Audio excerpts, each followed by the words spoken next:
importância da mobilidade na vida de todas as pessoas, em todas as cidades, de todo o mundo.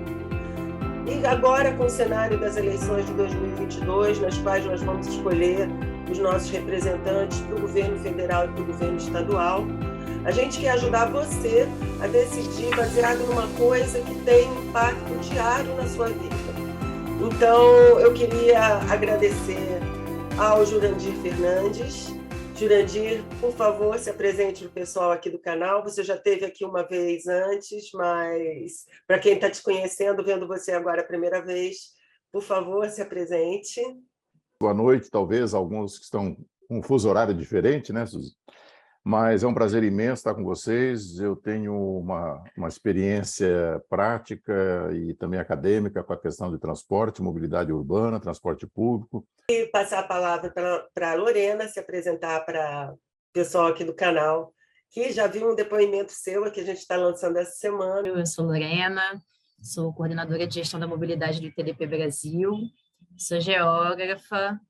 É uma honra, é um prazer estar aqui com vocês hoje, nessa mesa com tanta gente incrível, né? Eu sempre aprendo muito com essas trocas, então muito obrigada pelo convite. Embora o Jurandir esteja com mais cabelos brancos que eu e o Nazareno, se ele começou em 90, eu comecei em 79, trabalhando nisso por conta do trabalho em empresa familiar, e o Patrício colocava a gente para trabalhar, tinha que estudar e trabalhar na empresa a partir dos 14 anos. Eu sou arquiteto, administrador de empresas, sempre estudei bastante aí a parte mais teórica do setor. Bom dia a todos. É um prazer muito grande eu estar nesse debate, ainda mais com esses companheiros e companheiras de debate. Eu acho que eu sou o que está mais tempo aí na área de transporte. Eu entrei no metrô de São Paulo em 71 como estagiário. Em 72 eu comecei fui contratado pelo metrô e saí só em 2005. Mas no Interregio eu fui secretário em 3 cidades. Depois ajudei a criar eu acho que eu já estou na 3ª ou 4ª ONG. Fui dirigente da Associação Nacional de Transporte Público. Hoje eu estou como dirigente do Movimento Nacional pelo Direito ao Transporte, é outra ONG, fundada em 2003, e tive um período grande apoiando as lutas populares dos movimentos populares. E isso aí levou eu a fazer a minha tese, não é tese, a minha dissertação de mestrado, que eu chamei Chega de Enrolação, Queremos Condução, e que eu analiso os 4 anos de lutas populares em São Paulo, de 79 a 82. Foi uma época que eu acho que foi onde o transporte ficou mais degradado. Eu até brinco que eu sempre fui otimista com o transporte, que aquele que eu vi, quando a gente falava que o transporte era ruim, aquele era muito pior. Lorena, qual a importância da mobilidade urbana sustentável nessas eleições? Bom, pessoal, eu acho que, como o Nazareno já antecipou, né, assim, a gente tem desafios aí que são de muitas décadas, né? Os colegas que já estão aí na área há mais tempo podem falar disso até muito melhor do que eu, mas eu entendo que a pandemia de Covid-19 ela reforçou muito problemas que, né, já estão aí há muito tempo. E eu acredito que as novas gestões vão ter um desafio muito grande no sentido de aprofundar discussões que, por muito tempo, também não vinham sendo aprofundadas, como questões ligadas ao financiamento do transporte público. Então, na minha visão, assim, as novas gestões elas precisam estar muito alinhadas com a Política Nacional de Mobilidade Urbana, né, com as diretrizes, né, que é de pensar um transporte que seja mais equitativo, que entenda a população como uma diversidade muito grande de pessoas, né, com necessidades muito diferentes, que consiga priorizar o transporte público coletivo e a mobilidade ativa em detrimento a essa lógica secular de estímulo ao uso do automóvel. Então, eu acho que nessas eleições os desafios são maiores, mas não são tão novos assim, né? A gente já tem bastante tempo de discussão sobre esses temas. E eu acho que é uma oportunidade, se é que dá para falar em oportunidade quando a gente está falando de uma pandemia mundial, né? mas de fazer algo que seja realmente diferente, que tenha um impacto social importante, principalmente considerando as populações mais vulneráveis. A Lorena falou em política nacional, e aí eu vou pedir para o Nazareno dar a opinião dele, dizer para a gente, já que ela falou em política nacional, e isso é uma coisa que ele entende muito, participou de forma muito próxima, que ele explique, então, dê a opinião dele sobre qual a importância da mobilidade urbana nessas eleições. Nessas eleições, até mais do que nas anteriores, porque, como eu estava dizendo no começo, nós perdemos, nós estamos vivendo uma crise de financiamento do sistema de transporte, e isso, durante um bom tempo agora, nesses 2 anos, eu tive muito medo da gente voltar àquela época dos clandestinos, né? A gente chegar lá. Eu até achei que o setor conseguiu reagir, as prefeituras também, buscando subsídios, mesmo com as situações financeiras dela, para que o transporte não se desregulamentasse, né? Então, esse era o maior medo. Eu falava muito que a gente tem uma ótima lei de mobilidade. Paulo, o Nazareno falou na crise de financiamento. Eu acho que as empresas de ônibus talvez seja o setor de transporte público como um todo, mas eu acho que as empresas de ônibus, porque tradicionalmente não têm subsídio, nunca tiveram subsídio, sofreram isso de uma maneira muito crítica, né? Conta para a gente sobre esse ponto de vista, qual a importância da mobilidade urbana nessas eleições. Olha, primeiramente, eu vou pegar uma carona no que o Nazareno falou. Ele está preocupado com a possibilidade do retorno dos clandestinos, né? Que foi um problema que atacou aí São Paulo, outras cidades, que conseguiram resolver. Eu queria te falar, Nazareno, que aqui no Rio de Janeiro a gente não está preocupado com o retorno dos clandestinos. A gente está preocupado que eles nunca saíram. Os clandestinos vieram, ficaram e estão aqui até ontem.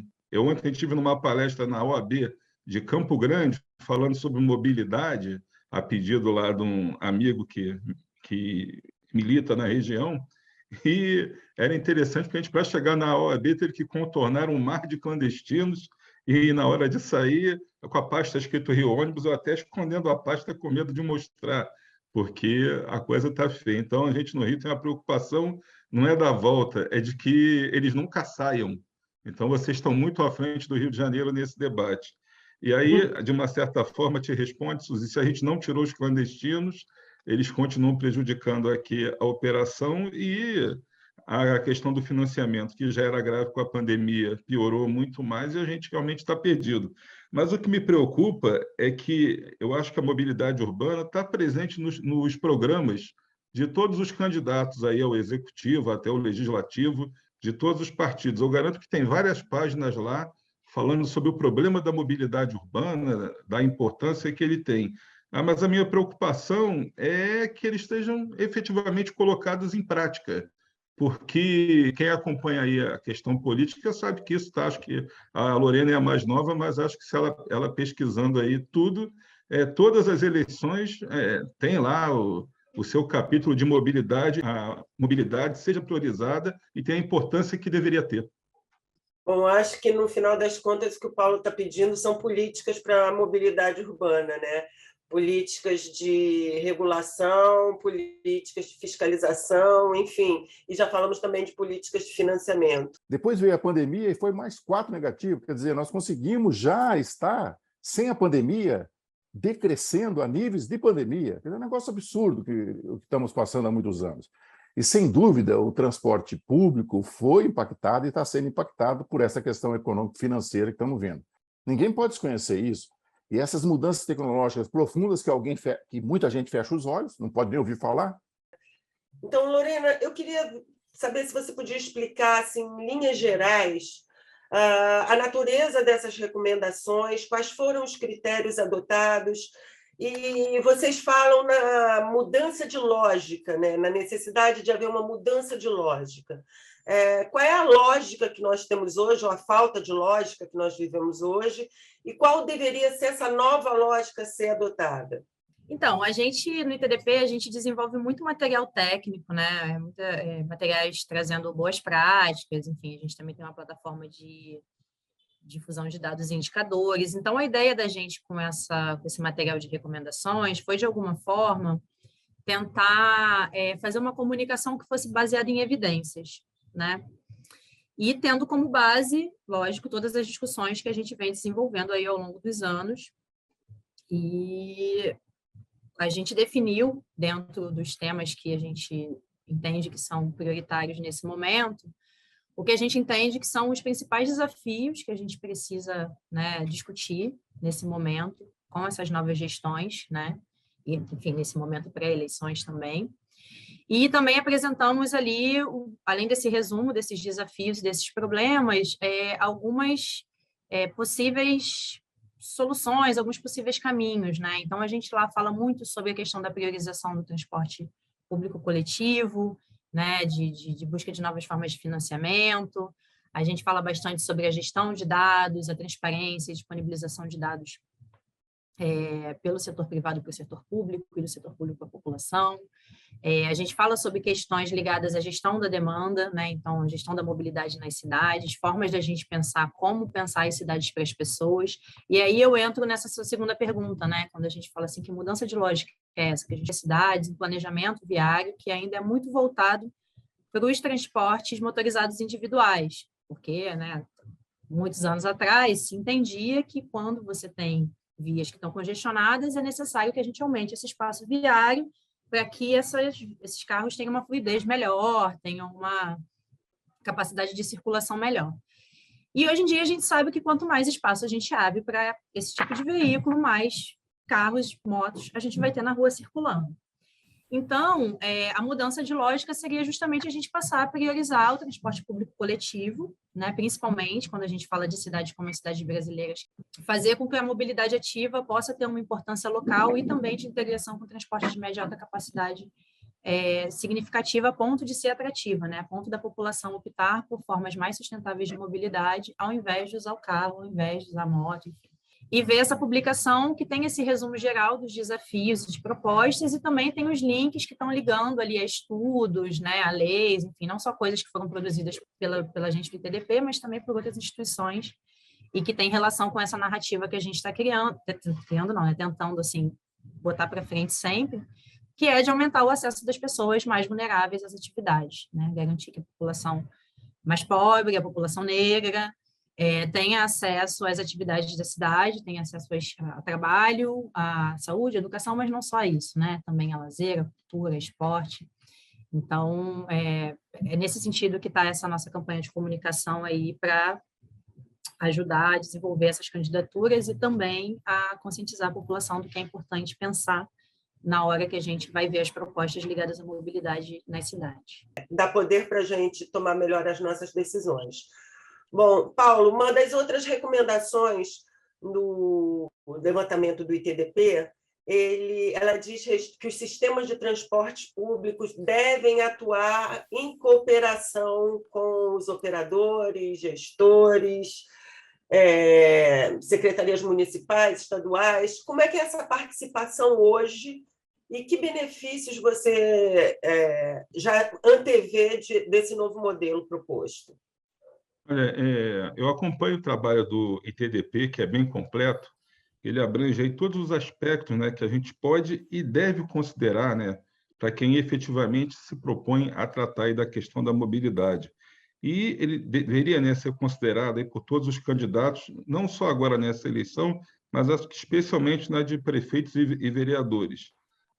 A cooperação de operadores das secretarias municipais, estaduais, é fundamental para a gente resolver a questão da mobilidade urbana. Só que eu acrescentaria esse grupo ainda representantes da esfera federal, da justiça, porque hoje, na verdade, muito do que a gente trata de mobilidade acaba parando na justiça ou não anda porque nós temos processos já tramitando na justiça de operadores contra prefeituras, prefeituras contra operadores, Ministério Público questionando operadores e prefeitura. Então, muitas vezes você quer tomar medidas e não pode. O poder concedente e dos operadores, a gente deveria chamar a Justiça, o Ministério Público, a academia, os técnicos para participarem disso, a sociedade civil organizada, que é fundamental, porque essa discussão ela é muito ampla. Eu acho que ela foge muito da questão do operador com o poder concedente somente. Tem muita coisa, como a Lorena colocou, e o ITDP coloca ao longo de todo o seu trabalho. A gente tem que pensar a cidade, pensar a mobilidade, pensar a economia, pensar o futuro, nessa discussão de operador com poder concedente, porque, como disse na minha primeira intervenção, tem muito mais a ver,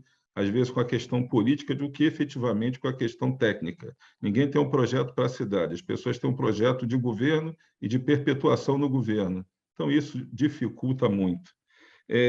Falando aqui do Rio de Janeiro, por exemplo, a gente tem uma região metropolitana com 12 municípios, com a capital incluída aí, cada um com seu transporte municipal. Aí o Estado gerencia o transporte intermunicipal, os trens e o metrô e as barcas. Aí tem as vans legalizadas, tem as vans ilegais, tem os aplicativos que ninguém tem ainda aqui, no caso, uma regulamentação, um acompanhamento, e o pessoal faz o que quer. De uma agência metropolitana de transporte, eu não sei te dizer.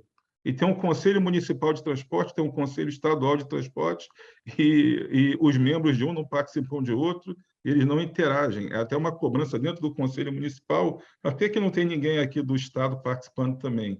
Porque a gente também não participa lá. Então, e os governos são de lados opostos, então acho que não interessa muito para um resolver, porque não vai botar azeitona na empada do outro, né, sendo mais popular no negócio.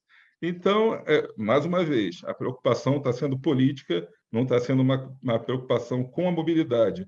E a gente hoje vive o caos no transporte na segunda maior cidade e região metropolitana do país.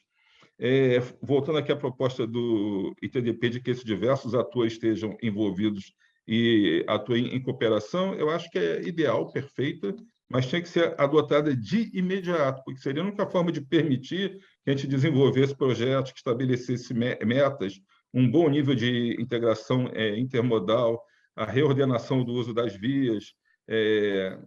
A gente com isso teria benefícios consideráveis para a economia do Estado, para a economia das cidades. A gente tem que ter uma lógica nessa gestão, no planejamento das cidades, que leve a essas ações coordenadas, que entreguem as políticas setoriais e tudo aquilo que a gente sempre fala, para, no final, atender a quem realmente interessa, que você vai reduzir a desigualdade do acesso ao transporte, você vai garantir os deslocamentos mais eficientes, limpos, equitativos, você vai privilegiar a população mais pobre periférica. Não é essa a preocupação. Então, nesse sentido, acho que o trabalho do ITDP, a proposta de ter essa interação é perfeita, mas é pena que é ignorada. Bom, Jurandir, você foi secretário metropolitano de São Paulo em 2 ocasiões, se eu não estou enganada. Me corrija se eu estiver enganada. Mas eu queria que você contasse um pouco de como nós já vimos aqui o Paulo pedindo a agência metropolitana, a Lorena falando nessa importância dessa articulação. Eu queria que você explicasse para a gente quais são os desafios e como é esse trabalho da gestão metropolitana. Qual vai ser o grande desafio do próximo gestor metropolitano na área da mobilidade urbana? O desafio ele vem ocorrendo desde que as regiões metropolitanas foram formadas, principalmente aquelas básicas, 12 regiões metropolitanas nos anos 70, 1974, e se acirrou demais, porque hoje metade da população brasileira vive em 30 e poucas regiões metropolitanas. Então, uma concentração enorme. E vou dizer uma coisa, eu passei 10 anos sentado lá na cadeira de secretário de Estado metropolitano, foram 2 mandatos e meio, e eu senti claramente o seguinte: a questão tecnológica ela tem avançado para resolver o problema de você conseguir coordenar todo um macrosistema, um sistema monstruoso como o de São Paulo, com 15 mil e poucos ônibus, mais todos os outros tipos de veículos, os trens e metrôs, etc., etc. Tecnologicamente, o avanço é grande. O problema é fortemente político, mas não é só o político partidário, é o político econômico. Até, veja bem, né, Paulo? Você tem hoje cerca de 40 e poucos empresários na região metropolitana, que são agregados em 5 grandes consórcios, né, você considerar, mas você tem também os empresários que operam nos municípios, e nem sempre são os mesmos. Há diversos empresários do município de São Paulo. Eu estou falando do município de São Paulo e da região metropolitana que eu mais conheço. Posso falar de Campinas, Santos, mas não conheço em detalhe o resto do Brasil. Então, já há uma dificuldade muito grande de você amalgamar os conflitos de interesse desses grandes grupos de próprios operadores. Já há uma dificuldade. Agora, existe uma questão legal também. Todos eles vivem sob um determinado tipo de contrato de concessão. Existem as concessões de cada município. Você imagina São Paulo com 39 municípios, foi feita licitação para dar a concessão para um determinado grupo de um consórcio de empresários. Existem as licitações estaduais, os 39 municípios. Como é que você compatibiliza tudo isso de uma hora para outra? Então, quero resumir o seguinte, é um processo. É um processo que tem que ir avançando, mas é ilusório pensar que você faz isso no estalar de dedos. Quando eu vejo alguém falando assim, não, temos que ter uma autoridade metropolitana e ponto, amanhã vai ficar pronta essa autoridade metropolitana? Então, até proponho para quem muito pleiteia e muito fala, e com razão, que dê ideias. Dê ideias. Olha, vamos começar por onde? Os municípios devem abrir mão do seu transporte municipal para que o Estado administre nas regiões metropolitanas? É um primeiro passo? É por aí? Como fazer com que toda a legislação seja revogada, todas as licitações, para se fazer aditivos e fazer uma licitação única? Por exemplo, Paris, você tem a prefeita de Paris. Você tem a governadora da Île-de-France, a governadora da região metropolitana de Paris. Então, existe essa instância de governo metropolitano. Nós aqui temos esse vácuo institucional. Nós temos os municípios, nós temos o Estado e temos a União. Não existe a instituição metropolitana com a ocupação de um degrau dentro do Poder Executivo. Então, tudo isso nós temos que pensar. Agora, é para ficar de braço cruzado esperando? Não. Colocar já em funcionamento organismos metropolitanos fortes, um centro, não é o caso de São Paulo, por exemplo, que tem metade da população, 50% da população, e a outra metade está distribuída por 28 municípios. Economicamente também não é a mesma coisa. Então, aonde há possibilidade, nós vamos vendo articulações. No caso de Goiânia, como eu já disse, Recife, no caso de Porto Alegre avança, e assim por diante. Nós temos que ir avançando aos poucos para podermos chegar a mudanças mais profundas. Nazareno, você também tem muita experiência como secretário, mas você tem uma vivência muito intensa na articulação com a esfera federal. Eu queria que você dissesse para a gente, fizesse uma análise desse cenário pós-pandemia, dissesse um pouco como é que está a situação das redes e sistemas de transporte público pelo país afora e o que não pode faltar na agenda do próximo, nas propostas, na agenda de propostas do próximo presidente. O primeiro ponto que precisa de resolver é a questão emergencial. A emergencial é que está colocando que os municípios, tem vários municípios, mais de 100, que estão subsidiando, mas a preocupação se eles continuam conseguindo subsidiar no futuro, né? Então, esse já começa a ser um desafio. A questão do governo federal também. O governo federal foi se interessando aos poucos com essa ideia de criar um novo marco regulatório. Então, eles estão conversando e tal, e agora, com essa PEC agora que foi feita agora, que pegou taxista, e aí entrou uns recursos para o setor de transporte, né? E foi um artifício feito pelas prefeituras e tudo mais para fazer com que o governo federal contribua com alguma coisa nessa crise. Então, o que nos deixa bastante preocupado é esse novo governo, ele tem de entrar e tem de mudar a forma de que ele se estrutura, né? Nesse ponto, o Instituto MDT elaborou uma proposta de Sistema Único da Mobilidade, onde a gente estrutura o Estado para prover esse serviço. essencial, e agora também direito social, que é o transporte. Paulo, o Nazareno falou do marco regulatório, né? Eu queria que você falasse um pouquinho da importância dele, mas comentasse também, dissesse que proposta que os operadores têm apresentado, que iniciativas e políticas que estão nas plataformas que vocês apoiam e por que isso é importante. Transporte público de qualidade e uma vida melhor. Então, é uma proposta da ANTU, que é a Associação Nacional das Empresas de Transportes Urbanos, mas a gente discute isso na ANTU, na NTP, na NP Trilhos, no COP, com o Nazareno, com o Jurandir, com todos os técnicos, todos os acadêmicos, a Lorena mesmo aí pelo ITDP agora falando. Então, as propostas acho que continuam sendo as mesmas já há bastante tempo, e sempre numa dificuldade de serem implementadas. O Nazareno colocou muito bem.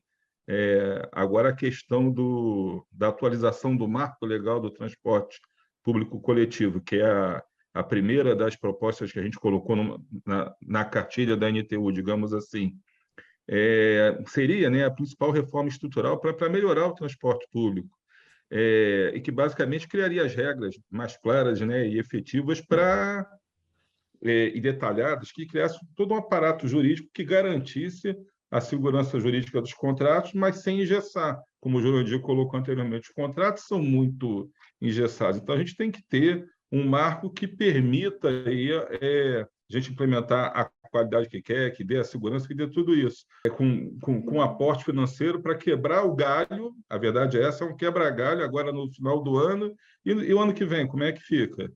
Que garantia a gente entende, né, que os subsídios que hoje são pagos serão pagos ao longo do tempo? Quais as fontes de recursos? Então, tudo isso está bem debatido. Acho que soluções a gente tem todas, e volta mais uma vez a como implementar. Então, nessa cartilha que foi apresentada, né, como propostas para os candidatos, a gente falou basicamente dessa atualização do marco legal do transporte público, a questão da definição da qualidade e produtividade, porque, voltando para o usuário, a falta de qualidade é a maior reclamação, a queixa mais comum, mas é uma dimensão subjetiva. Qual a qualidade que a gente quer no transporte? É a desejada, é a percebida, é a possível? Então, como é que a gente faz essa medição? Então, a gente tem que definir como medir a qualidade do serviço, como medir esse desempenho. A gente tem que estabelecer padrões de qualidade e que ações a gente pode implementar para tornar esse transporte mais rápido, eficaz, satisfatório, considerando essa qualidade que é desejada. Porque você faz investimentos, mais investimentos pode fazer, e para o usuário comum você não está atendendo a expectativa dele. A gente sabe que nos últimos 70 anos a população do Brasil cresceu 4 vezes, e a quantidade de veículos cresceu 292 vezes. E se você olhar os investimentos em vias e tudo, não acompanharam isso. E é verdade que os veículos individuais ocupam hoje aí 80% a 90% das vias. Então, existem vários casos de corredores de BRT, de BRS, quer dizer, algumas iniciativas pontuais aí, mas que... né? E, então, não há uma priorização. Eu vou falar muito do BRS, mas a gente todo dia acompanha projetos de vereadores e de deputados dizendo o seguinte: olha, que seja permitido andar no corredor do BRT o táxi, que seja permitido andar o carro de aplicativo, que seja permitido andar a ambulância, e que seja permitido ter mais sinais. Daqui a pouco, que seja permitido andar o motoboy dentro do corredor de BRT e de BRS. Então, quer dizer, que o ônibus possa parar em qualquer lugar, o aplicativo já para em qualquer lugar, né? Como o BRT tinha aqui. Quantas vezes, quando inaugurou o BRT, Suzy, você estava lá com a gente na inauguração, trabalhou um bom tempo lá, eu estava no meu carro parado, indo para Vargem Grande, onde eu moro, saindo da Barra, e o BRT passava em velocidade, eu pensava, pô, vou começar a andar de BRT, tá melhor que o ônibus. Hoje, ninguém quer andar de BRT encampado pelo governo municipal, mas já estão falando na veletização, veritização do BRT. Então, são muitos projetos lançados e nenhum compromisso com a cidade, com a mobilidade. Então, priorização do transporte coletivo. O financiamento do investimento é uma coisa que tem que ser pensada. Como é que a gente vai investir em infraestrutura viária, terminais, pontos de ônibus, renovação de frota, sistemas de bilhetagem, de gestão, de monitoramento, com a situação econômica que as empresas estão hoje, que os estados estão, que os municípios. Então, esses investimentos acabam sendo adiados, preteridos. Então, para retomar esses investimentos, seja através de governos ou através das PPPs, você tem que ter concessão de linhas de crédito que sejam acessíveis tanto aos governos quanto aos operadores. Só que, pela insegurança jurídica de tudo, acaba nunca funcionando. O financiamento do custeio, que já foi falado aqui, a passagem hoje está cara demais para quem paga, tem que mudar os modelos de remuneração. Onde já houve mudança, tem que ser feitas as adequações. Aqui no Rio, começaram a pagar um sistema híbrido. Você fica com a tua receita e recebe mais um complemento por quilômetro rodado. Tem uma frase que eu vou falar agora que é bastante científica, que eu ouvi de um secretário de saúde do estado do Rio de Janeiro, que faleceu de Covid. Ele deu uma palestra sobre a questão do Covid no início da vacinação. Saiu do cargo, morreu de Covid. Ele falou uma frase muito interessante quando reclamaram sobre a demora na distribuição das vacinas. Ele explicou um pouco sobre logística, ele é especialista nisso. Ele falou: tudo que começa em oba-oba termina em epa-epa. Então, foi uma frase assim que, olha, uma coisa muito inteligente que eu ouvi, porque todo mundo vem nesse oba-oba, faz isso, faz aquilo, mas ninguém pensa, planeja como vai executar, de onde vem o recurso. E depois fica igual aqui no Rio. Você criou sistemas que foram tão modificados e tão negligenciados nos apelos que os operadores fizeram, que agora estão no epa-epa. Como é que eu conserto um BRT? Como é que eu reativo um BRS? Como é que eu boto os ônibus para rodar de novo numa cidade que o clandestino hoje já está carregando 60% a 70% do passageiro? É complicado. Então, financiamento do custeio, essa preocupação. Vai entrar o subsídio público, mas de onde vem o dinheiro para o subsídio público? Você vai pegar só do orçamento da prefeitura? Você não vai buscar novas fontes como estacionamento? Então, isso tem que ser pensado. Mas se eu cobrar o estacionamento, eu perco o voto. E aí? Como é que isso funciona? E, final, é a transparência. Sempre se fala na caixa preta, nisso tudo. Tem que ter transparência, sim, para vir investimentos de fora. Tudo isso tem que ser colocado à vista de todos. É muito dinheiro que envolve um transporte de qualidade. Então, transparência é fundamental. Só para resumir, então, o que os operadores querem? Atualização do marco legal do transporte público coletivo, com definição da qualidade, da produtividade que tem que ter, a priorização do transporte coletivo urbano, financiamento do investimento, financiamento do custeio e transparência de parte a parte. São as propostas que os empresários estão levando aí para os candidatos. E a gente precisa ter humildade para perceber que nós temos que fazer ajustes o tempo todo, porque a própria configuração do planeta, das cidades, ela está mudando. Hoje, no Brasil, nós já temos 80% das pessoas vivendo nas cidades, né, em áreas urbanas, e no mundo esse número já está em 55%. Então, precisamos rever o tempo todo. Eu acho que o problema do BRT passou muito por aí, por você não fazer os ajustes quando eles eram necessários, e agora o prejuízo é muito maior.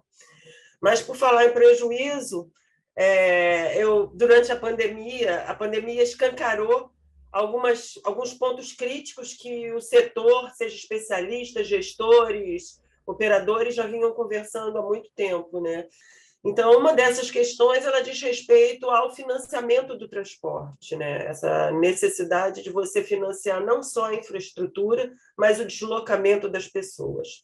Então, Jurandir, eu vou começar com você, porque eu acho que no Brasil, o único país que tem uma tradição, o único estado que tem uma tradição, se é que a gente pode dizer assim, na concessão de benefício, é São Paulo. São Paulo já tem quase 2 décadas de bilhete único, né?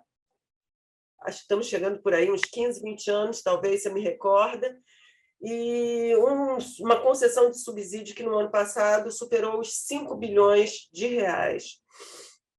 Eu queria que você explicasse para a gente um pouco como é esse processo de concessão do subsídio. Em que base ele é feito? Ele é feito com base nos passageiros transportados, com uma base em quilômetro rodado, e dissesse quais são as vantagens desse modelo de remuneração e o que foi e o que representa o BU para uma cidade como São Paulo. A capital, São Paulo capital, ela tem um subsídio do município para o seu transporte municipal, que este ano já foi agora alocado até dezembro, os valores aprovados na Câmara até dezembro, de 4,2 bi. Eu não tenho esse dado do ano passado, que tem ultrapassado 5 bi, mas não vamos discuti-lo. Eu estou discutindo que este ano, 4,2 bi, o que é um valor bastante forte. O total do custo do transporte de São Paulo é 9,2 bi. Cada região de fornecimento do serviço vê o custo do transporte naquele consórcio, naquela região, naquela bacia de transporte, vê o custo, baseado em quê? Quantas linhas, quantos horários têm que ser cumpridos, modelo do ônibus, tipo do ônibus, o tamanho, etc., etc., vê o custo e se complementa para aquela bacia de transportes o valor. De todas essas bacias, pelo que eu tenho informação, chegou-se a esse valor de 4 bilhões e 200 milhões. Agora, como é que está sendo feito isso em termos de controle, de fiscalização, se tudo está sendo bem cumprido, isso tudo, aí eu não estou lá presente para lhes responder. O que eu sei é que todos os ônibus têm GPS, todos os ônibus têm mecanismos tecnológicos para que isso possa ser feito. Se está sendo feito de uma forma melhor ou pior, isso eu não sei. O que se sabe também, gente, é o seguinte, é que esse subsídio ele foi muito importante para a capital, para se manter o sistema de transporte funcionando, caiu 70% a 80%, ficou em torno de 20% a 30% naqueles primeiros meses. Depois estabilizou em 50% e hoje consegue-se a duras penas voltar a 70%, 75%. Então, esse subsídio, essa subvenção, ela foi importante para manter o sistema em pé. Agora, uma coisa importante, como já foi dito aqui, se nós ficarmos apenas tapando buraco para dar subsídio, dar subvenção, sem aumentar a produtividade do sistema, os BRTs têm que funcionar e o BRT está esparramando pelo mundo. E nasceu aqui com Jaime Lerner nos anos 60, nós perdemos até a sigla, né? Todo mundo fala em BRT, ninguém sabe de onde que vem esse BRT, né? E o BRT é nosso, é a ideia do Jaime, a ideia daquela equipe toda do IPUC. Hoje está se espalhando pela China, já está na Europa, chegou nos Estados Unidos, chegou na Malásia, está chegando. E vem vindo também junto, minha gente, veja bem, com uma grande transição que nós não tivemos tempo de discutir aqui, mas vai ser imperativa, a transição energética. Não vai ser brincadeira, nós não vamos ficar nessa. Não, eu vou continuar aqui com meu motor a explosão, meu motor a elementos fósseis, a combustível fóssil, vou ficar quietinho aqui. Com a sua produção de veículos a explosão é encerrada, não vende mais. Então, é uma ilusão achar que, não, nós vamos continuar. Aquela história da Kombi, de ter parado no mundo inteiro de produzir, só nós ficar consumindo Kombi, ficamos 60 anos, 53 anos, comprando e adorando a Kombi, aquilo tem que acabar, né? Porque a Kombi só parou porque nós não podíamos botar o airbag na Kombi, não tínhamos como colocar ABS na Kombi, não tinha como colocar ar-condicionado na Kombi. É brincadeira, nós não podemos ficar também com a sucata tecnológica do mundo. Então, ainda nem sequer discutimos essa questão da transição, viu, Suzy? Merece até um outro debate muitíssimo interessante.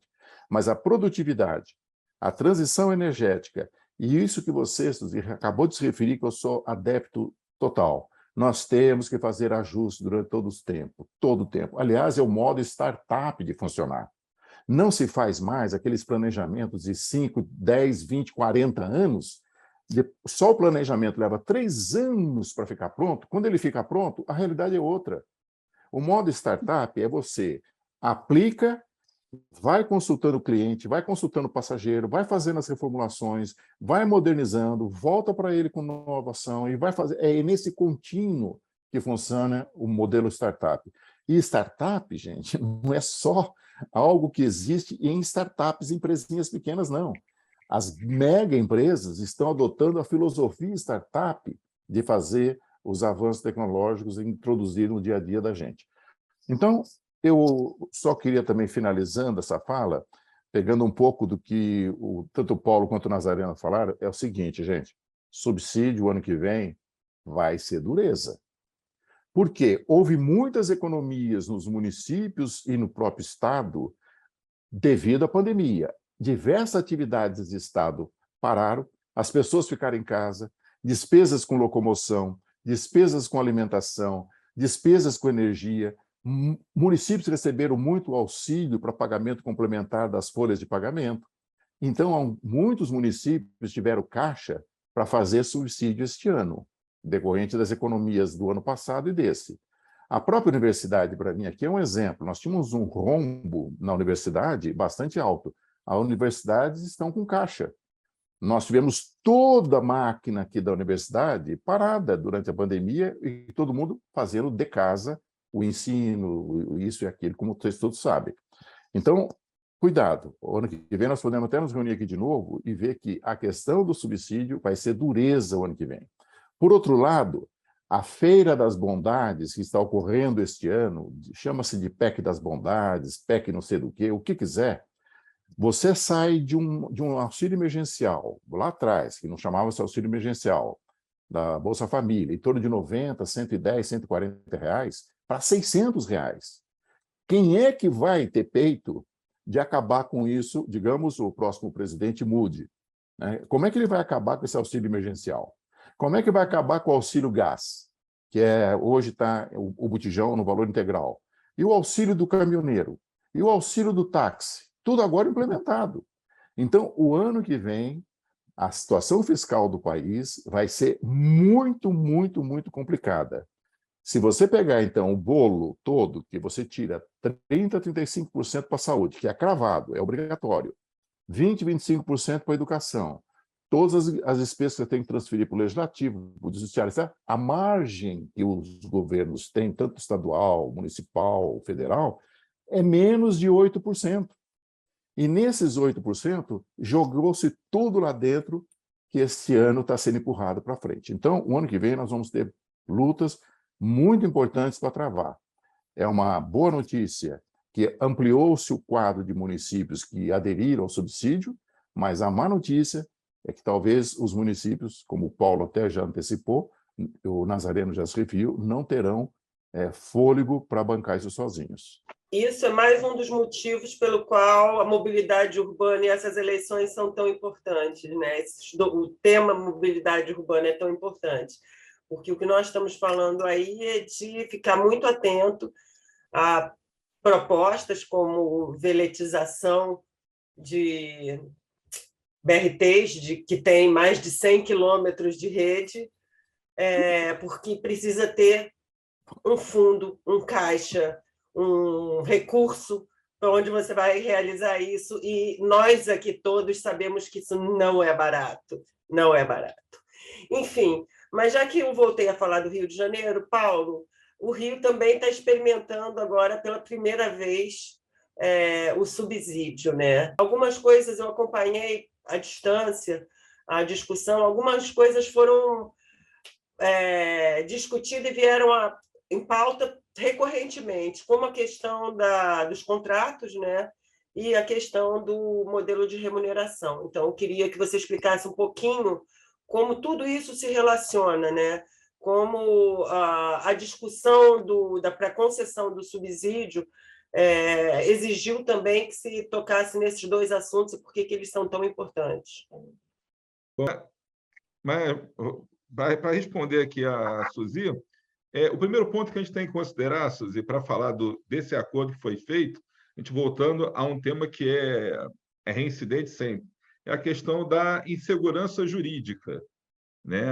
A gente tem um contrato que era engessado, não vamos discutir aqui, o engessamento do contrato, que foi um contrato assinado em 2010 que tinha como base, só para a questão da remuneração, reajuste anual pela fórmula paramétrica e a cada 4 anos um reequilíbrio, em que você ia considerar a quantidade de passageiros perdidos e fazer uma análise mais profunda. Bom, isso nunca foi feito.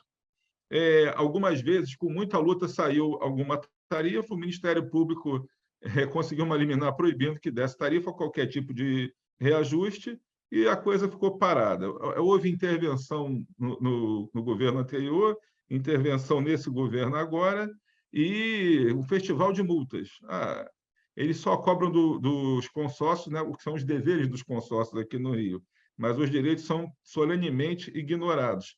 E a resposta, não, gente, em junho, maio, junho, a secretaria, só o atual governo tinha emitido já 51 mil multas, porque os consórcios não prestavam o serviço da forma adequada. E a gente só alegava, olha, me remunera da forma adequada, que eu tento prestar o serviço da forma adequada. Ah, não, mas vocês são os vilões da história. A culpa sempre recai sobre o operador. A gente não vai discutir aqui questões antigas aí, reputacionais e tudo, porque nem cabe. Mas o fato é que nunca funcionou o contrato como deveria da parte do concedente. E o concessionário fazia o quê? Você vai dando um jeito até que chega um limite. Você tem uma ideia que no São Paulo é um bom exemplo. Acho que a pandemia começou em março, e em abril ou maio já foi publicado lá um decreto determinando como tinha que funcionar o transporte nesse período, inclusive que remunerava, salvo erro, o veículo parado, né, por conta da pandemia. Então, foi a coisa, se foi o melhor a ser feito, não, mas foi feito. Aqui no Rio de Janeiro, até hoje, a gente espera alguma conversa sobre pandemia. Pelo contrário, não tem que rodar com a frota toda, se não rodar, eu vou multar. Mas eu não tenho demanda, não interessa, eu vou multar. Então me dá o reajuste. Não posso dar o reajuste, porque tem uma liminar que impede. Então, quer dizer, vira uma coisa kafkaniana ali, você não sabe como sair disso. E aí, que a gente falou, tem que mudar isso, tem que mudar o contrato, tem que ser flexível, tem que ser adaptado, alguém tem que ouvir a gente, mas ninguém ouvia, e a culpa é só nossa. Só que a situação ficou tão ruim, o colapso ficou tão grande, o caos aqui no sistema se instalou, e a cobrança começou em cima da prefeitura, que é o verdadeiro responsável pelo serviço. Então, de tanto ser cobrado publicamente, olha, pararam de bater nas empresas, quer dizer, a imprensa entendeu que não podia mais bater em morto, o sistema estava morto. Então, vamos cobrar da prefeitura. A primeira ação foi a intervenção no BRT, que não resolveu nada até agora. E aí, finalmente, a imprensa, o formador de opinião, e a gente saiu do Rio Ônibus para procurar a sociedade civil, para procurar a imprensa, para explicar, olha, eu posso ter minha parcela de culpa, mas o grande erro é esse. E de tanta gente explicar e de apontar exemplos de outras cidades, São Paulo é muito apontado aqui como um bom exemplo, de apontar lá fora, o pessoal entendeu a gravidade do problema e uma coisa que a gente pregava sempre aí, com o início da pandemia e mesmo antes, nós tínhamos que sentar à mesa, como eu disse no início, prefeitura, concessionário, sociedade civil organizada, Ministério Público, Judiciário, para resolver esse grande imbróglio e a gente começar a tratar do transporte para dar uma resposta à população usuária. Então, isso foi esticado ao limite e, olha, quando não tinha mais jeito, então vamos sentar para conversar. Então, a gente conversou, o prefeito logo disse, olha, fizemos um acordo histórico com as empresas que abriram mão de 2 anos de contrato, abriram mão da bilhetagem, abriram mão do BRT, para poder salvar o sistema de ônibus comum, pelo menos as linhas regulares. Isso é histórico, que quebrou uma série de paradigmas, que ele, uma semana antes, disse que não dava subsídio de jeito nenhum. Na semana seguinte, ele concordou em dar o subsídio, porque o Ministério Público disse que era a saída. E, então, foi feito um acordo e se instaurou um modelo híbrido em que as empresas continuam, os consórcios continuam com a sua receita e a prefeitura paga um complemento por quilômetro rodado, desde que atenda a 80% do número de viagens que é determinado pela prefeitura, que eles comprovem pelo GPS que o ônibus efetivamente cumpriu todo o itinerário, e com isso a gente conseguiu que as empresas começassem a receber algum subsídio. No primeiro momento, tinham empresas com GPS enguiçado, o motorista colocava a linha errada, o cadastro estava feito errado na prefeitura. Então, tudo isso foi negociado, se conversou até, algumas linhas voltaram, né, tinha que ter um atendimento político também, e dentro do Conselho de Transporte Municipal se perguntou à secretária qual o critério para o retorno das linhas. E ela foi bem sincera, a gente vê onde os vereadores estão reclamando mais e coloca os ônibus. Então, foi um critério muito técnico para o atendimento, porque é o que efetivamente vem acontecendo. E as empresas estão empreendendo um grande esforço para poder atender ao retorno de linhas que não têm demanda. As linhas não têm demanda e você fica só com subsídio, que é 20%. Então, é um modelo que te ajuda a sair da UTI, mas não te garante uma sobrevivência.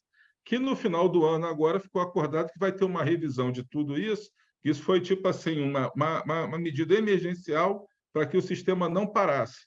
Então, foi o primeiro passo na recuperação. Quebrou uma série de paradigmas. Olha, passou a ter o subsídio, passou a se olhar as viagens, não é pagar por quilometragem, então vou rodar a quilometragem toda. As empresas não tinham condição de sair rodando. E o governo também não tinha caixa para sair pagando, se isso acontecesse. Então, começou a se estudar o sistema para não ser por frota, ser por viagens programadas, a se analisar a demanda, a finalmente pegar os dados. A Suzy sabe que não tinha uma caixa preta aqui no Rio. Todos os dados são enviados diariamente para a prefeitura, mas na prefeitura não tinha quem lesse os dados, que transformasse em informação e planejasse. O que começou a ser feito agora é um grande mérito da atual secretária, da Maína. Então, a gente vem trocando o pneu com o ônibus em movimento. Olha, vamos fazer isso, fazer aquilo, surgiu esse problema, surgiu aquele. Mas se quebrou o paradigma de ter esse subsídio. Então, isso foi o primeiro passo nessa mudança. Mas o fato é que a gente hoje ainda tem 11 empresas em recuperação judicial. E, ao longo dos últimos 6, 7 anos, 15 empresas deixaram de operar. E a gente agora vem nessa fase de recuperação. Um item que nunca é discutido é o do transporte clandestino, né, Nazareno? Que você está preocupado com a volta, a gente, repito, está preocupado que ainda não saíram. Isso não entra em nenhuma discussão, é como se não existisse. E o pessoal fala, na Zona Oeste tem que voltar a tais linhas, que só transportam as gratuidades, porque, infelizmente, a milícia não deixa que o ônibus entre em determinados lugares e não deixa o passageiro embarcar. Se você pegar o ônibus pagando a passagem, na volta você vai ter que conversar com o dono do bairro. Por que você pegou o ônibus? Você tem que andar de van. E aí, se não andar, tem as consequências. Então, a gente considera que esse acordo foi um primeiro passo, tem que ser aprimorado, o contrato tem que ser revisto, o modelo de remuneração tem que ser revisto, mas a gente começou a se movimentar, quer dizer, a cavalaria ainda chegou a tempo. Agora vamos ver esse passo a passo, essa recuperação vai ser bem demorada. E o que a gente vê hoje é que, como a Maína é uma técnica, doutora em economia, vem analisando bem isso, ela conversa com os outros doutores e todo mundo, soluções a gente tem, a gente já enumerou todas aqui. Há quantos anos que o Jurandir, que o Nazareno apontam essas soluções que promovem esses debates? Eu acho que a gente agora está conseguindo começar a andar. O modelo aqui não é um modelo ideal, não existe uma fórmula, uma regra, vem sendo escrita no dia a dia.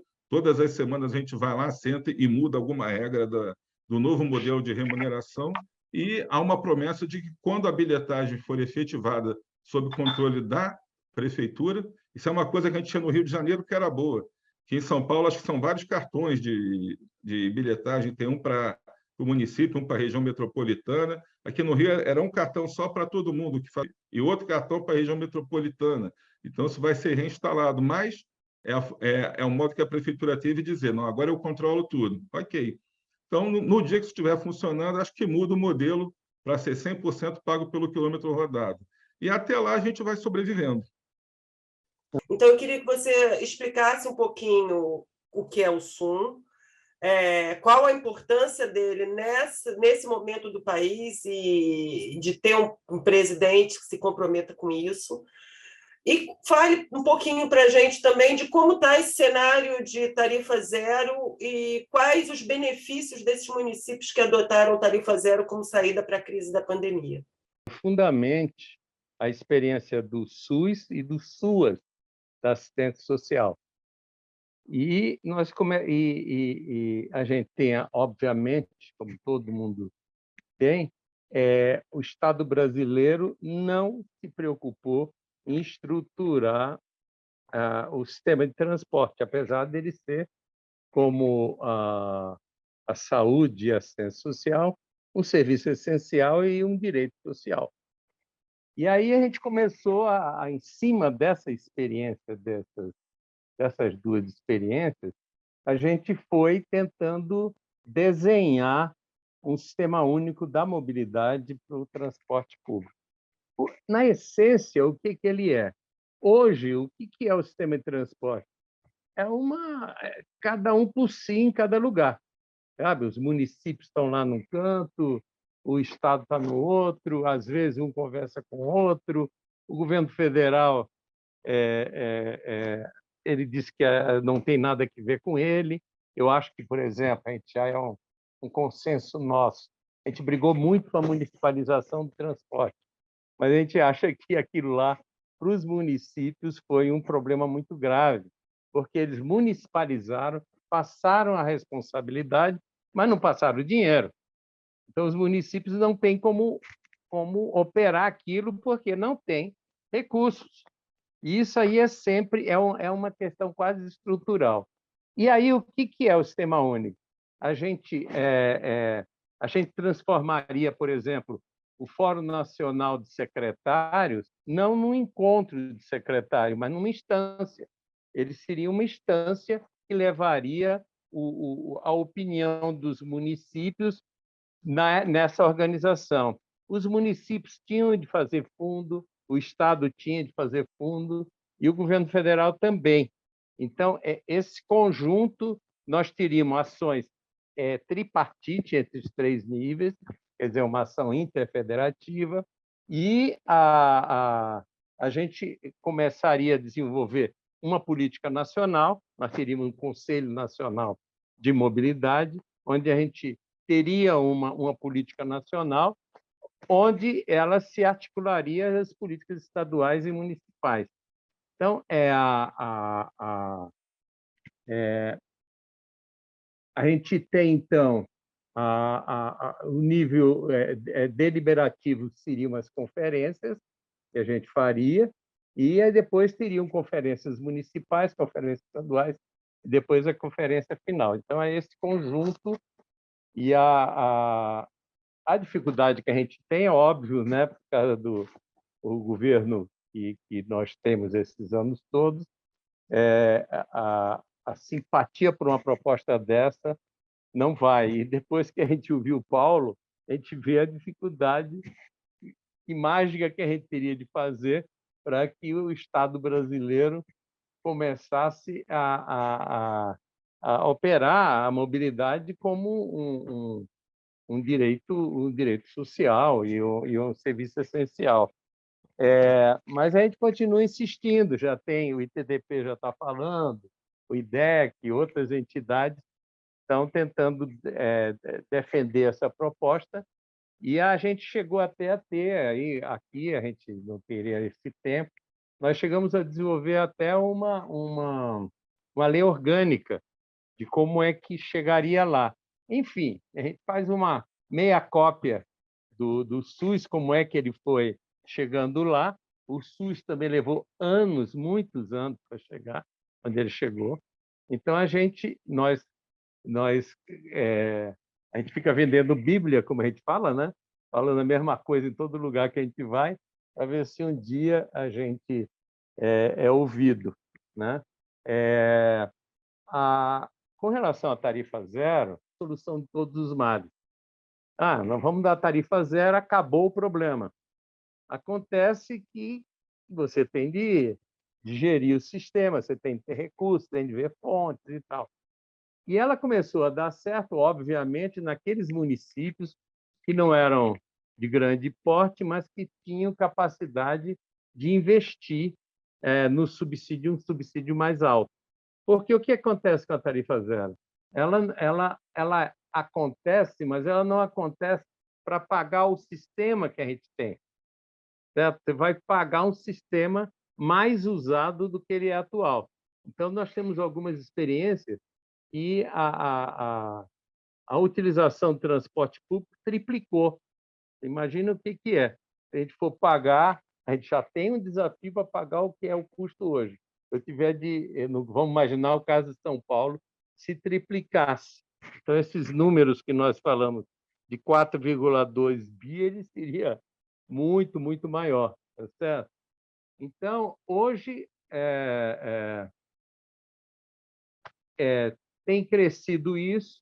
Algumas prefeituras têm descoberto uma forma de pegar, por exemplo, os recursos do Vale Transporte e colocando, em vez da empresa pagar para o funcionário, ela pagaria para um fundo, e isso aí tem dado certo. Então, em alguns lugares, para surpresa nossa, ele tem evoluído essa política de tarifa zero. A gente acha ainda muito, mesmo no mundo, quando a gente analisa as experiências, a gente vai ver que tem pouquíssimas experiências que você vai ter uma cidade de maior porte para cobrir os custos todos. Mas é uma coisa que, não há a menor dúvida, ela dá um pique na cidade, né? As pessoas começam a usar mais a cidade, quer dizer, uma apropriação da cidade muito grande. É como a gente diz, nós defendemos, o ideal seria ter tarifa zero mesmo, mas o problema é a gente já está, o próprio Jurandir colocou os limites que a gente tem de recursos para chegar lá, né?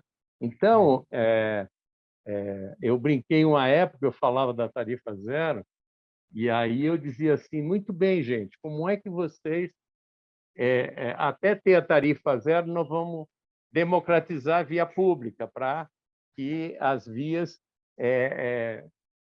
sejam lotadas de faixa exclusiva. Uma das bandeiras do MDT pesada que a gente tem é multiplicar o número de faixas exclusivas, né? Que é um investimento, implantação de ciclovia, a ampliação de calçada, pegar outros recursos, né? A gente teria aqueles que defendem tarifa zero, que está grudado na gente, defendendo a taxação das vias, taxação dos estacionamentos, tudo bem. Se tivéssemos todos nós congraçado para conseguir esse recurso, outro que é um recurso gigantesco é o lucro imobiliário. O lucro imobiliário com o sistema de transporte é monstruoso. E isso no mundo, você deve estar acompanhando alguma coisa dessa, se multiplica, mas aqui a gente não dá um micro passo nisso. Sabe? São Não, duas com coisas. certeza.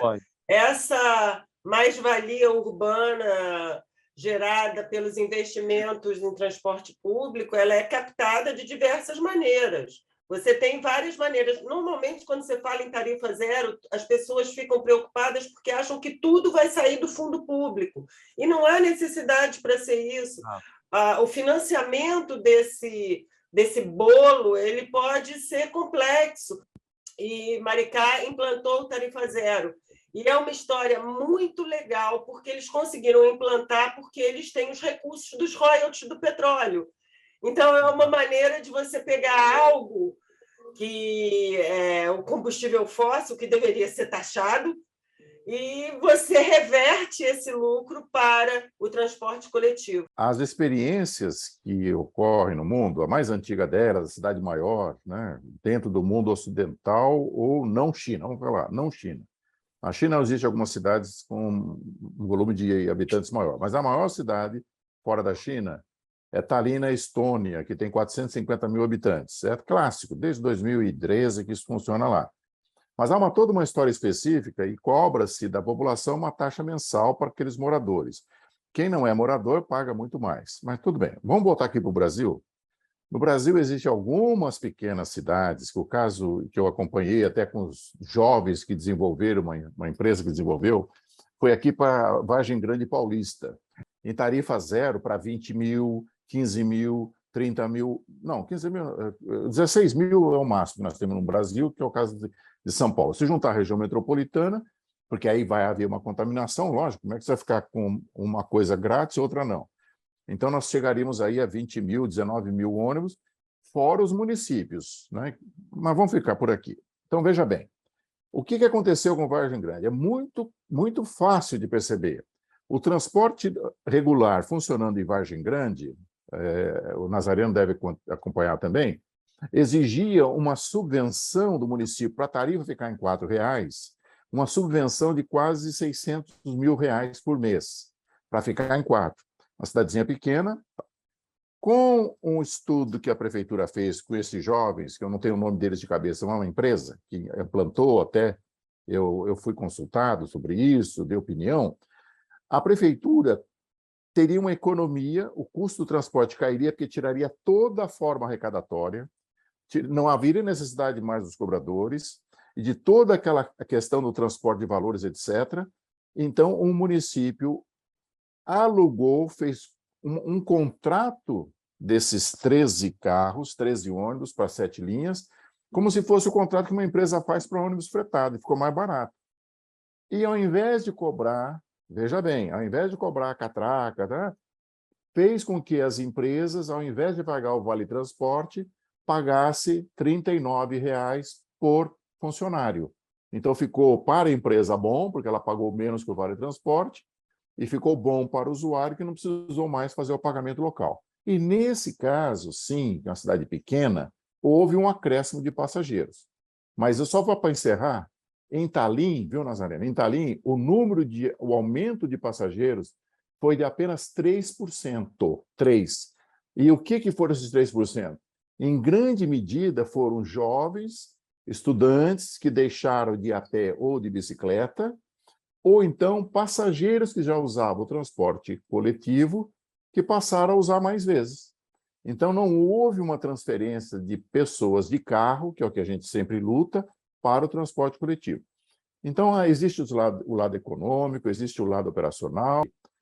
Nova York tentou fazer água gratuita. Por que não? A água, dá de graça, teve que parar, porque o uso ficou desfigurado, o uso ficou irracional. Eu tive aqui em Campinas, quando eu entrei no governo, que eu fui secretário, linhas gratuitas em que a população pediu para voltar a cobrar. Uns domingos gratuitos que a categoria dos motores cobradores pediram para se encerrar, porque havia um desgaste da máquina, quebradeira, etc. e tal. Então, tudo isso, a questão de gratuidade em grandes centros urbanos, é bom a gente discutir com muita parcimônia e muito critério. Como nós podemos fazer cidades melhores para todos, né? E como isso faz parte da pauta das eleições. Então, vamos começar, talvez, com o que seja o exemplo mais bem acabado. Paulo, as vias públicas, como o próprio nome já diz, elas são construídas e mantidas com o dinheiro público, né? Mas quem ocupa 80% dessas vias é o automóvel particular, que transporta 1,4 pessoas, em média, por veículo. A gente hoje tem, então, aí 80% das vias ocupadas pelos carros de passeio. Quando você coloca os ônibus e caminhões, você chega a 90% de ocupação. E todo mundo trafegando numa média, aí, num centro urbano, anda a 12 km por hora, 13 km, a 5 km por hora, você anda mais rápido que os ônibus, o que é um absurdo. Então, assim, várias vezes a gente vê imagens até da TV Globo, aqui no Bom Dia Rio, de helicóptero, quando o engarrafamento está muito grande, as pessoas descendo do ônibus para andar a pé, que só falta 1 km ou 2, elas vão chegar mais rápido a pé do que aguardando dentro do ônibus. E isso tudo vem, de novo, aquilo que a gente já falou aqui anteriormente, é a falta de priorização para o transporte público. Isso tem um impacto, a primeira coisa, no seu custo mais elevado. Uma conta que a gente faz bem simples aqui, as pessoas olham, esse ônibus estava correndo demais, o ônibus corre muito. Mas, se você olhar, é o caso do BRT Transcarioca, você coloca uma faixa ali exclusiva para o ônibus andar bem. O BRT Transcarioca, ele deve ter um semáforo a cada 300 metros. E no meio de um semáforo, outro, ele tem uma estação. Então, você cria um corredor que tem estações a cada 300 metros e semáforos a cada 600 metros, vamos dizer assim. Então, você não consegue andar. Você tem um ônibus articulado feito para dar velocidade, tem a estação feita para dar velocidade no embarque, e o ônibus não passa, na média, de 20, 30 km por hora. Uma viagem do aeroporto até a Barra da Tijuca, que foi anunciada como uma viagem de 40 a 45 minutos, acaba demorando 2 horas. Por quê? Porque ele pega engarrafamento, porque o pessoal fica atravessado na calha do BRT, quando o sinal fecha, porque a via lateral auxiliar está interditada, porque os carros de passeio fazem conversões e batem. Então, tem uma coisa que é a velocidade comercial, né, que todo mundo aprende nas empresas de ônibus. A gente pensa o quê? O ônibus corre muito, ou ele corre pouco, está no engarrafamento, mas vamos estudar uma linha. Vamos supor uma linha qualquer ali com 10 ônibus. Então, quando eu comecei a trabalhar em algumas linhas, esses 10 ônibus davam até 100 viagens por dia. Por quê? Porque as ruas tinham menos trânsito, tinham menos sinais, tinha uma condição de se rodar melhor. Então, você colocava o quê? 10 ônibus para atender 100 viagens. Com o tempo, o trânsito no Rio de Janeiro foi piorando, então, esses 10 ônibus só davam 80 viagens. Aí o passageiro reclamava que o ônibus demorava. Então, você colocava mais ônibus para atender. Então, você tinha mais ônibus, elevava o custo para atender a mesma demanda. Aí piorava um pouco mais, aí você botava 15 ônibus, mas aí já tinha que aumentar a passagem para cobrir o custo dos 15 ônibus. E assim vai. Então, com isso, a coisa ia só encarecendo, encarecendo. Para ter uma ideia, o Jorandil e o Nazareno são muito mais técnicos aí do que eu. Então, hoje, se a gente conseguisse aumentar a velocidade média, a velocidade comercial de um ônibus numa determinada linha em 25%, a gente precisaria de menos 20% de veículos para dar a mesma quantidade de viagens.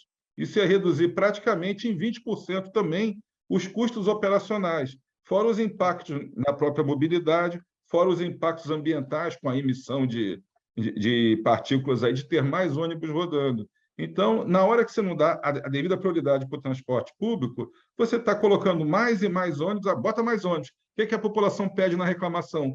Tinha que ter mais ônibus, mais ônibus, mais ônibus. Não, não tem que ter mais ônibus.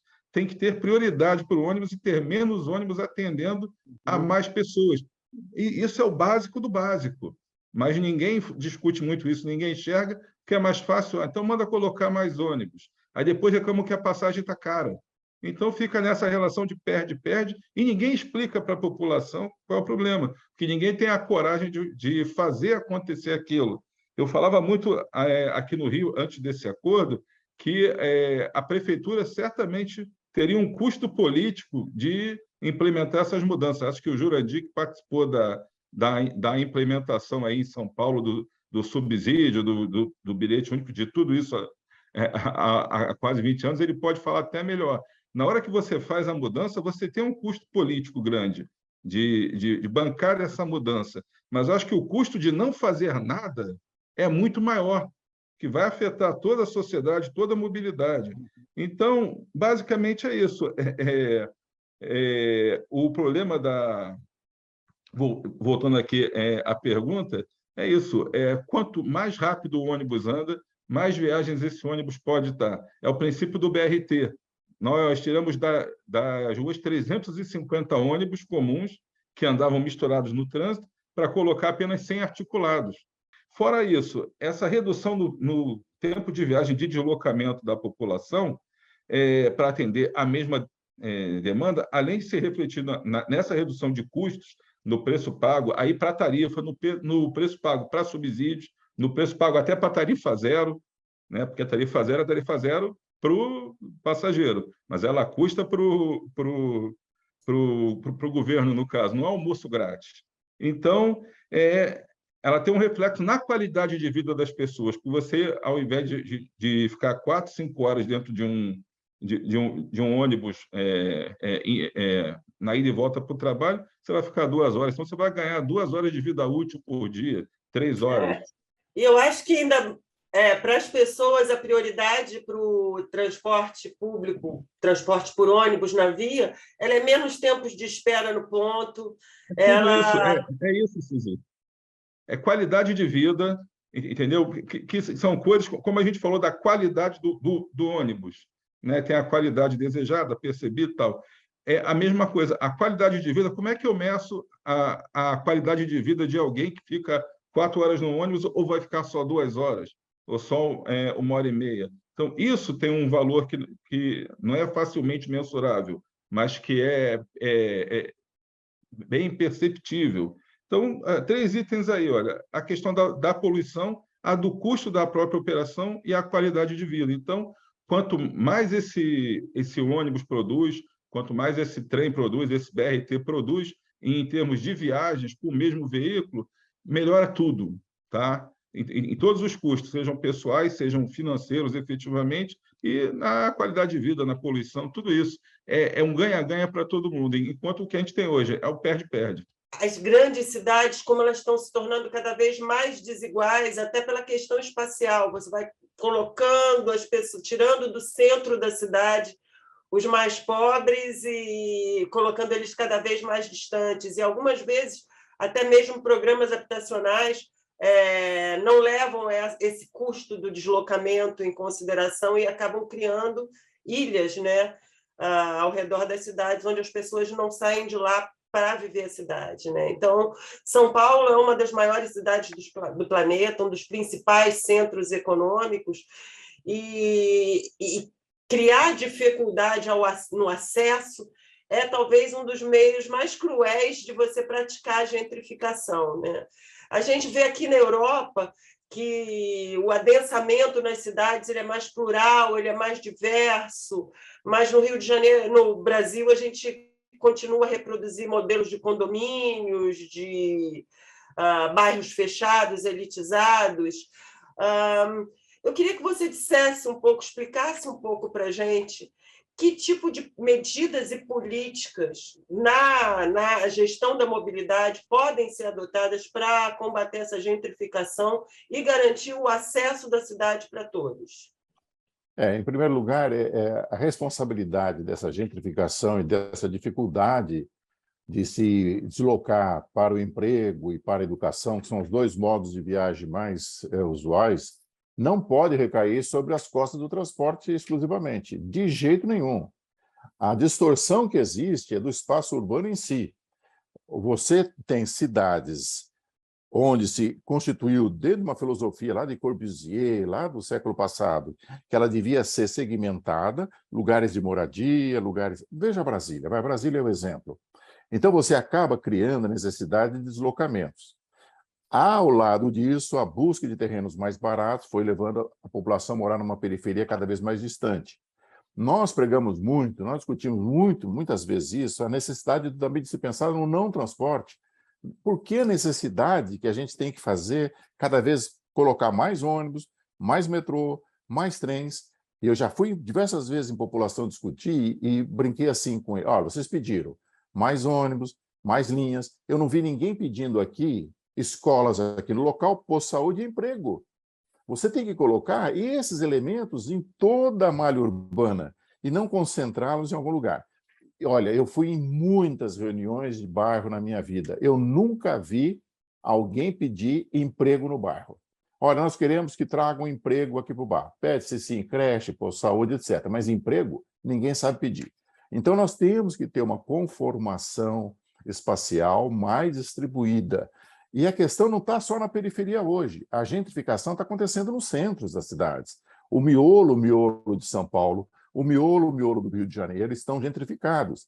Então, é preciso ter uma política pública, nesse caso agressiva, penalizando os edifícios que estão desabitados, que estão ali por brigas de família durante décadas na justiça. Então, tem que haver uma possibilidade da justiça e do executivo desapropriarem esses próprios para fazer com que eles se tornem moradias. Tem, muitas vezes, disputa que nem sequer estão na justiça, mas fica as famílias não resolvem nada. Tem aquele especulador que está mantendo aquele prédio ali, ou aquele casario, para poder ter ganho mais no futuro. Então, não descarta políticas sociais, a política de governo. E há necessidade, a meu ver, Suzy, e todos os colegas aqui presentes, de uma agressividade maior, e eu vivi isso intensamente aqui em Campinas, vendo isso acontecer, uma força de vontade e uma execução política de um uso e ocupação do solo misto. Ele seja muito mais completo e não exclusivo. Não, aqui vai ser hotel, aqui vai ser banco, aqui vai ser indústria, isso não existe mais. Aqui no entorno, por exemplo, das universidades, que tem aqui perto da região que eu moro, a Unicamp e a PUC, nos anos 70, 80, 90, havia quebra-quebra, porque não tinha ônibus para todo mundo vir para cá, porque todos os estudantes, professores, moravam fora aqui dessa micro-região. É um bairro chamado Barão Geraldo, aqui perto, né? É uma micro-região em torno dessas universidades. No momento em que todos vieram morar para cá, as repúblicas, as moradias estudantis, os professores, os funcionários, acabou o problema. Ninguém mais fala em problema de transporte aqui na região. Mas o que houve? Havia até naquele tempo quem dissesse que era o caso de se fazer um metrô ligando o centro de Campinas com o Barão Geraldo, com a região da Unicamp. Hoje estaria a troco de quê? O que nós faríamos com um elemento tão caro como esse? Então, a reurbanização, e nós fizemos isso, eu tive uma sorte de conseguir fazer isso um pouco na Zona Leste de São Paulo. Nós levamos um pouco a tempo lá na ponta do metrô, isso o Nazareno conhece bem, lá a linha 3, lá em Itaquera, levamos um pouco a tempo. Levamos a USP Leste. Levamos um shopping que ninguém acreditava. Imagina, vai ter shopping aqui na Zona Leste, todo mundo é pobre. Vai lá ver. O shopping é o que dá maior retorno por metro quadrado, vive lotado, porque aquilo também é uma área de lazer, uma área de sociabilização. E os municípios, além de Itaquera, que vão até Mogi das Cruzes, não precisaram vir mais até São Paulo, até aqui na capital, e param lá no shopping naquela região. Então, gerou muitos empregos, muita atividade. Então, levar esses elementos, criador de emprego, criador de renda, para os diversos bairros, é uma das formas de você criar subcentralidades e evitar essa loucura de fazer largas distâncias de emprego, moradia e moradia e escola. É descentralização.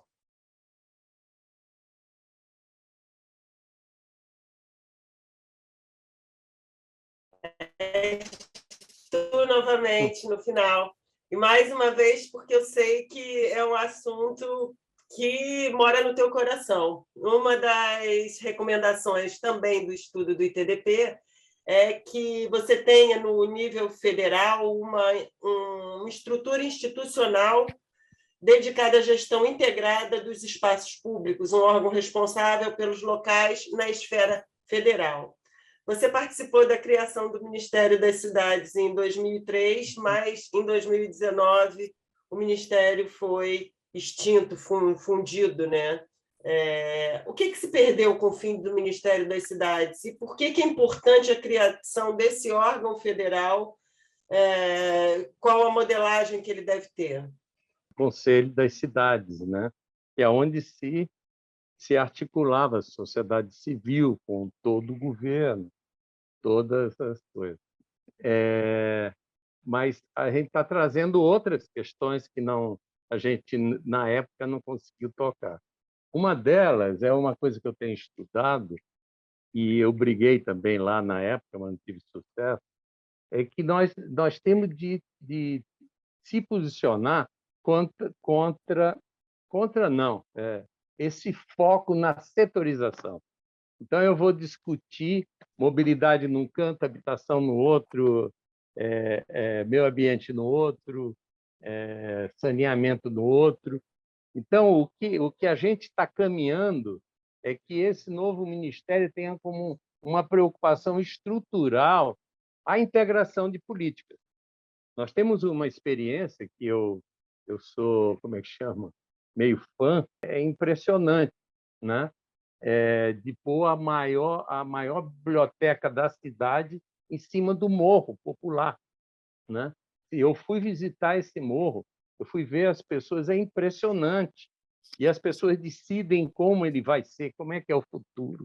A empregabilidade era só com as pessoas que moravam lá, integração dessa área com o resto da cidade. Quer dizer, tinha um teleférico, mas não é o teleférico que fez a revolução. O que fez a revolução é a integração das políticas. Em outro morro, o que eles fizeram? Uma coisa que eu nunca pensei que desse certo. Colocaram uma escada rolante. A gente só vê em shopping. Eles colocaram no meio do morro. E a escada rolante é uma coisa tão integrada que você desce pela escada rolante, coloca a mão do lado e você está tocando na casa. A casa está integrada totalmente dentro do coisa. E quando você vai andando no morro, aí você vai vendo os campos de futebol, você vai vendo o uso do automóvel, ele é adaptado a usos, por exemplo, tem umas combis, modo de dizer, né, uma mania, é um transporte alternativo que circula pela aquelas vias, mas são vielinhas. Quer dizer, o fato delas serem finas não significa que você não dá acessibilidade, né? Vai ver lá, tem acessibilidade para pessoa com deficiência. Quer dizer, você integra o conjunto das políticas, sabe? Então, eu sinto que esse novo ministério. E a outra coisa que a gente discutiu muito, inclusive, é que a gente precisa ter um foco, um pouco que o Jurandir colocou, políticas na periferia. E eu achei muito legal o jeito que o Jurandir falou. Pô, vamos nesse novo ministério, vamos ter um cuidado para fazer vamos dizer, a área de emprego, de levar emprego para esses lugares, incentivar quem que invista lá, tá certo? E quem ganhar com a especulação, aquilo lá, recursos para viabilizar aquilo tudo, que seria os empreendimentos. O que ele falou de Tatuapé foi um susto para todo mundo, né? Eu ajudei a localizar as estações e tudo na época do metrô, e ali era só um terminal, e ele virou um baita ponto de encontro. O metrô pegou uma outra área em Vila Mariana também, era um estacionamento, transformou num shopping. É ver se a gente rompe a setorialidade, você entende? E isso que houve. O que a gente fez com Minha Casa Minha Vida? Foi isso. A gente construiu lá embaixo e não se preocupou se tinha transporte. Ninguém se preocupou com o desenho da via. Tinha mais espaço para o cara parar o carro dentro do terreno do que para o ônibus passar ali do lado, entende? Então, tem muitos projetos que dá dó. Eu conheci alguns e dói pelo fato disso não ser um trabalho coletivo, todos juntos, né? E é isso a nossa expectativa da retomada desse ministério como um ministério de união das políticas públicas, tá? Acho que o Jura deve gostar dessa proposta. O Nazareno, você sabe que tem um ministério que eu vi ontem, uma ministra na Espanha, é Ministério da Infraestrutura, Habitação e Mobilidade. Você acredita? Olha que ministério lindo. Infraestrutura, habitação e mobilidade. Já estão praticando. Eu acho que colocaria aí também a questão de geração de renda, emprego, o Ministério do Emprego, sei lá. Tem que dessetorizar. Eu concordo com você plenamente. E essa é uma luta antiga nossa, né? Quando a gente fala em não transporte, hoje, traduzindo de uma forma mais elaborada, a gente vem falando isso há muitos anos. Perfeito, Nazareno. Estamos aí. Estamos juntos. Bom, estamos chegando ao fim do nosso encontro. Eu vou fazer agora 2 perguntas rápidas para todos vocês. Peço que vocês respondam rapidinho também. Paulo, que conselho, que recomendação você deixa para o pessoal do canal na hora de escolher os seus representantes? Mesmo sem ler as propostas, eu tenho certeza que as plataformas de todos os candidatos são completas, perfeitas, contemplam tudo em termos de mobilidade, em termos de saúde, em termos de educação. São os assuntos que acho que despertam mais o interesse aí dos eleitores, segurança, no caso dos governadores e tudo. Eu acho que falam muito do transporte público, que hoje, né, é a nossa questão da mobilidade urbana. Eu acho que as soluções que o ITDP apontou, e que a gente também já vem debatendo aí há muitos anos, exigem a implementação, né, de novas estratégias, por sua vez, vão exigir várias transformações que levem a uma mudança, né, nessa lógica de gestão, de planejamento das cidades, o compromisso de se cumprir aquilo que se promete. É o compromisso de dar continuidade, de dar sequência a projetos dos governos anteriores, né, de cumprir os contratos que já estão firmados, de trabalhar em projetos de cidades melhores, e não nos projetos pessoais, nos projetos do seu grupo político, que é o que a gente vê acontecendo na prática. Então, eu acho que o que falta é isso, a pessoa conhecer o programa do seu candidato, ficar muito atento àqueles que já exerceram as funções e querem permanecer ou querem voltar, né? Porque você tem um histórico. Olha, eu posso chegar agora falando, olha, eu sou o cara que vou trabalhar. Eu acho graça, às vezes, no candidato à reeleição, o cara fala, não, porque no meu governo eu vou fazer isso agora, no novo governo. Poxa, mas por que não fez? Né? Você já está sentado há 4 anos, por que não fez? Você vai fazer agora? Não teve tempo, não teve foco. Então, olha, eu agora desse governo vou fazer isso, aquilo, mas você já governou há 8 anos, saiu, está voltando agora. Então, é isso. Eu acho que as pessoas têm que procurar conhecer os programas dos candidatos, ver que referências ela pode ter, mas eu acho que é uma mudança estrutural muito grande, que demanda muito compromisso. O eleitor, eu acho que também tem a sua parcela de culpa, porque vai repetindo erros, vai perpetuando a permanência no governo de pessoas que já sabem que não têm compromisso. Então, dentro da minha família, com meus primos, com amigos portugueses, eu vejo o debate o tempo todo político.